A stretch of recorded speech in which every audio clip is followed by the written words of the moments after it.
Assalamualaikum warahmatullahi wabarakatuh. Kami dari kelompok 1 akan mempresentasikan tentang hak asasi manusia. Yang pertama, sejarah hak asasi manusia. Sejarah hak asasi manusia di dunia barat Eropa paling dahulu menyuarakan HAM, di mana berdasarkan sejarah hak asasi manusia, Inggris yang paling utama menyerukan. Tercatat di Inggris terdapat seorang filsuf yang mengungkapkan gagasan atau merumuskan adanya hak alamiah, yaitu John Locke. Pada abad 17, sejarah perkembangan hak asasi manusia di dunia barat ditandai dengan 3 hal penting, yaitu Magna Carta, terjadinya Revolusi Amerika dan Revolusi Prancis. Pertama, Magna Carta Liberium Inggris. Sejarah telah mencatat bahwa Inggris memberikan jaminan pada para bangsawan serta keturunan yang tidak memenjarakan mereka sebelum melalui proses pengadilan. Yang kedua, Revolusi Amerika. Revolusi Amerika pada tahun 1776 merupakan peperangan rakyat Amerika melawan penjajah Inggris. Hasil revolusi ini adalah kemerdekaan Amerika pada tahun 1776 dari Inggris. Pada tahun yang sama, Amerika membuat sejarah dengan menegakkan hak asasi manusia, yaitu memasukkan aturan HAM ke dalam perundang-undangan negara. 3. Revolusi Prancis. Revolusi Prancis lebih populer dari Revolusi Amerika. Jika Amerika memerangi sejarah Inggris untuk mendapatkan sebuah kemerdekaan, supaya bisa berdiri sendiri dan memiliki hak. Selanjutnya, sejarah hak asasi manusia di Indonesia. Hak asasi manusia di Indonesia dianggap sakral, diperjuangkan sepenuh jiwa, serta sangat sejalan dengan kehidupan berbangsa dan bernegara. Indonesia telah ikut bersama negara lain untuk memperjuangkan HAM, memasukkan rasa kemanusiaan dalam perundangan, sebab tersebut merupakan fundamental. Yang pertama, Prancis sebagai dasar negara Indonesia sepenuhnya mendukung dan menjunjung tinggi penegakan hak asasi manusia. Di awal kemerdekaan Indonesia, tokoh seperti Muhammad Hatta merupakan orang yang paling vokal dalam menyuarakan HAM. Indonesia dalam memperjuangkan hak sebagai bangsa harus melewati beberapa fase, seperti halnya pembentukan organisasi.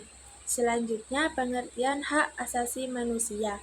Hak asasi manusia dalam bahasa Inggris, human right, dalam bahasa Prancis, droits de l'homme. Jadi, hak asasi manusia adalah konsep hukum dan normatif yang menyatakan bahwa manusia memiliki hak melekat pada dirinya, karena ia adalah seorang manusia. Hak asasi manusia berlaku kapanpun, dimanapun, dan kepada siapapun, sehingga sifatnya universal. HAM pada prinsipnya tidak dapat dicabut, juga tidak dapat dibagi-bagi, saling berhubungan dan saling bergantung. Selanjutnya, pengertian hak asasi manusia menurut para ahli. HAM menurut John Locke, hak asasi manusia adalah hak yang langsung diberikan Tuhan kepada manusia sebagai hak yang kodrati. Oleh sebab itu, tidak ada kekuatan di dunia ini yang bisa mencabutnya. HAM memiliki sifat yang mendasar dan suci. HAM menurut Jan Matterson adalah anggota Komisi HAM di PBB. Menurutnya, HAM adalah hak-hak yang ada pada setiap manusia yang tanpanya manusia mustahil hidup sebagai manusia. HAM menurut Maryam Budiarjo, HAM adalah hak yang dimiliki setiap orang sejak lahir di dunia. Itu sifatnya universal, karena hak dimiliki tanpa adanya perbedaan, baik itu ras, jenis kelamin, suku, dan agama. HAM menurut Profesor Koenjoro Poeboranoto, HAM adalah suatu hak yang bersifat mendasar, hak yang dimiliki manusia sesuai dengan kodratnya yang pada dasarnya tidak bisa dipisahkan. HAM menurut Undang-Undang Nomor 39 Tahun 1999. HAM adalah seperangkat hak yang melekat pada diri manusia sebagai ciptaan Tuhan Yang Maha Esa. Hak tersebut merupakan anugerah yang wajib dilindungi dan dihargai oleh setiap manusia. Baik, akan dilanjutkan oleh Muhammad Taufik. Assalamualaikum warahmatullahi wabarakatuh. Perkembangan pemikiran HAM di dunia bermulai dari yang pertama, Magna Carta. Pada umumnya para pakar di Eropa berpendapat bahwa lahirnya HAM di kawasan Eropa dimulai dengan lahirnya Magna Carta yang diantara lain memuat pandangan raja yang tadinya memiliki kekuasaan absolut, raja yang menciptakan hukum, tetapi ia sendiri tidak terkait dengan hukum yang dibuatnya, menjadi dibatasi kekuasaan dan mulai dapat meminta pertanggung jawabnya di muka hukum. Yang kedua yaitu The American Declaration. Perkembangan HAM selanjutnya ditandai dengan munculnya The American Declaration of Independence yang lahir pada paham Rosas and Montague. Mulailah dipertegas bahwa manusia adalah merdeka sejak di dalam perut ibunya, sehingga tidaklah logis bila sudah lahir ia harus belenggu. Yang ketiga yaitu selanjutnya pada tahun 1789 lahirnya The French Declaration, Deklarasi Prancis, di mana ketentuan hak lebih dirinci lagi sebagaimana dimuat dalam The Rule of Law, yang antara lain berbunyi tidak boleh ada penangkapan tanpa alasan yang sah. Dalam kaitan itu berlaku prinsip presumption of innocence. Artinya orang-orang yang ditangkap kemudian ditahan dan dituduh berhak dinyatakan tidak bersalah sampai ada keputusan pengadilan yang berkekuatan hukum tetap yang menyatakan ia bersalah. Kemudian yaitu perkembangan pemikiran HAM di Indonesia. Pemikiran HAM periode sebelum kemerdekaan yang paling menonjol pada Party adalah hak untuk mendapatkan kemerdekaan serta mendapatkan perlakuan yang sama. Hak kemerdekaan sejak kemerdekaan tahun 1945 sampai sekarang di Indonesia telah berlaku 3 undang-undang dalam 4 periode. Macam-macam hak asasi manusia. Macam-macam hak asasi manusia. Yang pertama yaitu HAM tidak diberikan kepada seorang, melainkan merupakan hak semua orang, baik itu hak sipil, politik, ekonomi, sosial, dan hak budaya. Yang kedua yaitu hak tidak dapat dicabut, dihilangkan, atau diserahkan. Yang ketiga, HAM bersifat hakiki, yaitu hak yang sudah ada sejak manusia dalam kandungan. Yang terakhir yaitu HAM sifatnya universal sehingga berlaku bagi semua manusia tanpa memandang.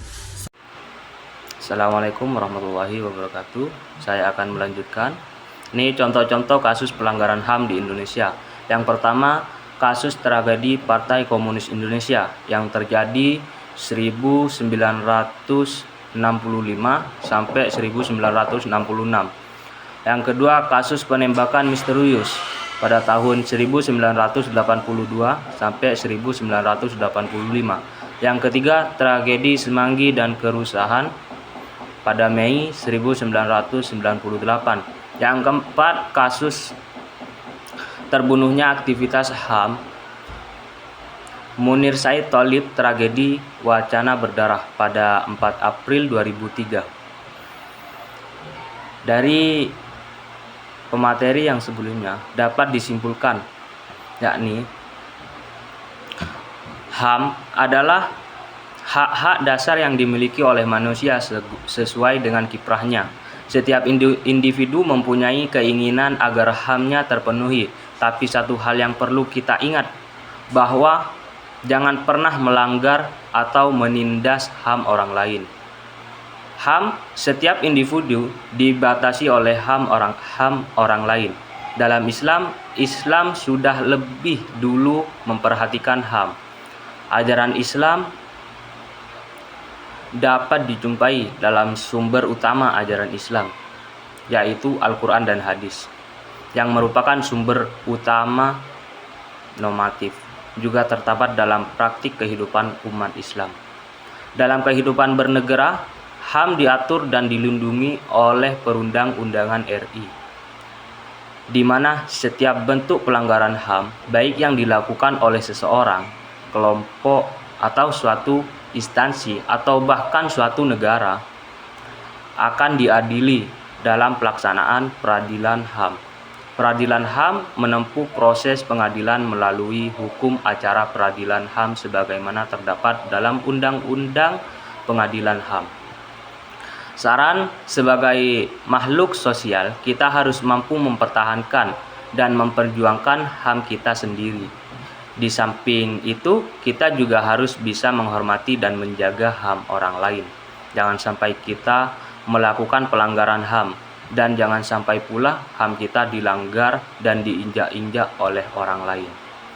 Mungkin itu saja yang dapat dijelaskan oleh kelompok kami. Kurang lebihnya mohon maaf. Wassalamualaikum warahmatullahi wabarakatuh.